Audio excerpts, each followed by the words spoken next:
po! Ayan na kailap!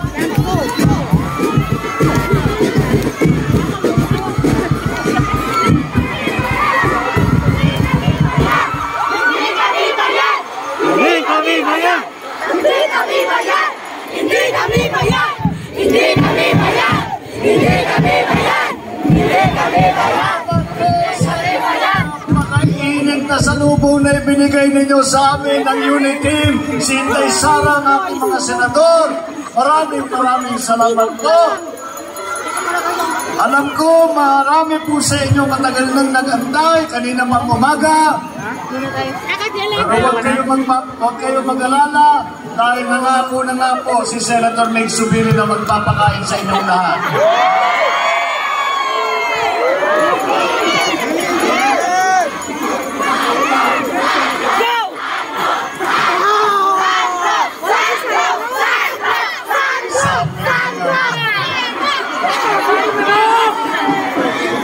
Excited na ako. Pati yung mga dalaga humihiling. Kaso sinalubong ako, Sandro ang hinahanap. Alam niyo po, si Sandro hindi ko na po sinama. Alam niyo kung bakit? Dahil nung nagsisimula pa lang ako para mamulitika, pinayuhan ako, ang advice sa akin ng aking magulang, huwag kang aakyat ng entablado na may mas magandang lalaki sa'yo. Kaya doon na lang siya sa Ilocos Norte, nangangampanya siya para sa Congress. Kaya ako na lang.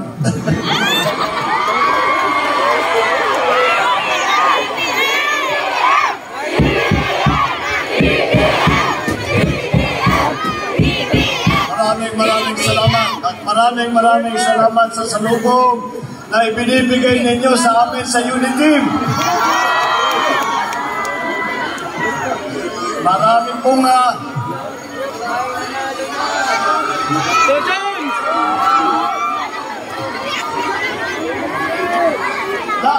nakakatuwa po. Marcos loyalist. Ayan. Hindi kami bayan! Hindi kami bayan!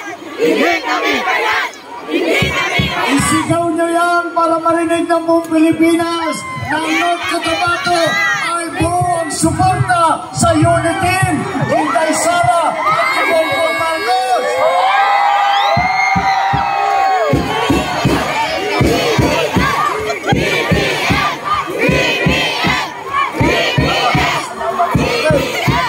Alam niyo po, nakakatuwa po. Siyempre dahil nakita ko kayong lahat at napakainit na ibinigay ninyong salubong sa amin. Ngunit, masasabi din namin, kami po ng unit team, kami ni Inday Sara, ay matagal na kami umiikot sa buong Pilipinas para ikalat ang mensahe ng ating unit team, ang mensahe, ang adhikain ng pagkakaisa. At happy birthday! At alam niyo po, natutuwa po kami dahil lahat po ng puntahan namin ay ganito kainit ang pagtanggap sa aming mensahe ng pagkakaisa. Amin po naging mensahe ang pagkakaisa dahil po sa aming tapat na paniniwala, ang pagkakaisa ay ang unang hakbang upang tayo'y makabalik sa mas magandang buhay. Kaya naman po, itong adhikain namin ay sinisigaw namin at ikinakalat namin ng mensahe sa lahat. Narinig nyo na po ang mensahe ng ating susunod na Vice Presidente. Nakita nyo naman po at kung gaano niya inaalagaan ang kanyang anak, kanyang po ang magiging alaga ni Inday Sara sa buong Pilipinas. Kagaya po ng sabi ko, lagi ko sinasabi ko, ako sa lahat ng mga presidential candidate, ako na ang pinakamapalad.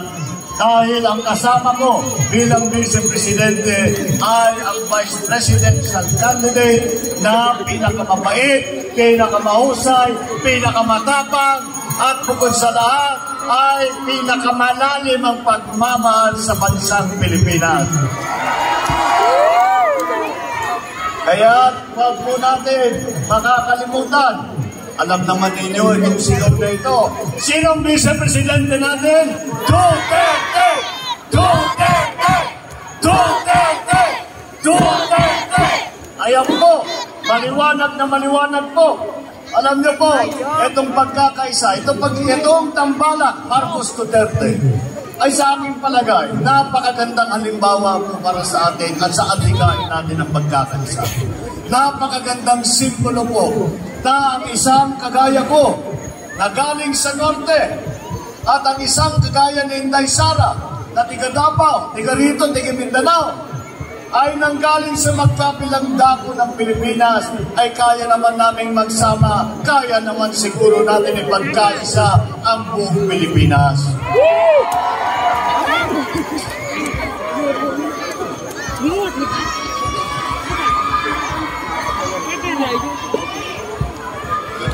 Pulong lang pa.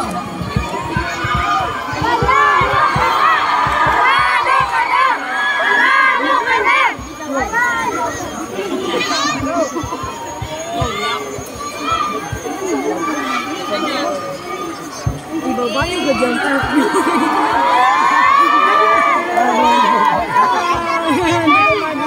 Iyak ako dito. Mabuhay kayo. Maraming salamat. Nice one. Nice one. Marami po sa atin ay nagtataka kung ano po ang nangyayari sa ating kinabukasan. Dahil po napapag-usapan natin ang dami ng problema na hinaharap natin po. Hinaharap natin ang problema ng trabaho. Kailangan natin tulungan ang ating mga maliliit na negosyante upang magkatrabaho ulit. Kailangan natin ayusin ang agrikultura, ang sapat ang pagkain natin at magkatrabaho ulit. Kailangan natin patibayin at pagandahin ang ating educational system. Ang ating mga usulan, kailangan natin ayusin at nakita natin ang pagkukulang ng dumating ang pandemya dito sa Pilipinas. Kailangan din natin ituloy ang simulan ni Pangulong Duterte na infrastructure program na build para palawakin pa natin at isama nun na rin natin po ang ating digital infrastructure, ang internet po natin, pagandahin natin, palawakin natin, pabilisin natin, pabukin natin. Anak, malito kasi mo. Kita yun si Marcos. Ito at sa dami pang iba na kailangan po gawin. At alam naman po natin na ang isang tao, kahit gaano kagaling, kahit gaano kasipag, at gaano kamahal ang Pilipinas, siya ay isang tao lamang. At nakita naman po natin sa kasaysayan ng Pilipinas, na sa kasaysayan ng Pilipinas na kahit anong krisis ang dumating dito sa atin, kahit anong kahirapan, kahit anong sakuna ang dumating sa Pilipinas, tayo ay nakaraos dahil tayong mga Pilipino ay nagkaisa. Kaya po namin isinisigaw ang adhikain at ang mensahe ng pagkakaisa. Dahil kailangan po natin maalala ang leksyon na tinuro sa atin ng pandemya. At ang nalaman, nakita natin sa pandemya, lahat po ng Pilipino, sila man ay mayaman, sila'y mahirap, sila'y sikat, o sila'y hindi kilala.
Napakasulit ni BM dito.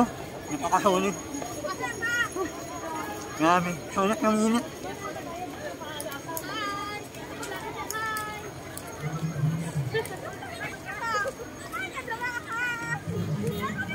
Ngayon, pupunta na ako sa sasakyan namin. Kasi sobrang init na yun, uwi na kami. Sir!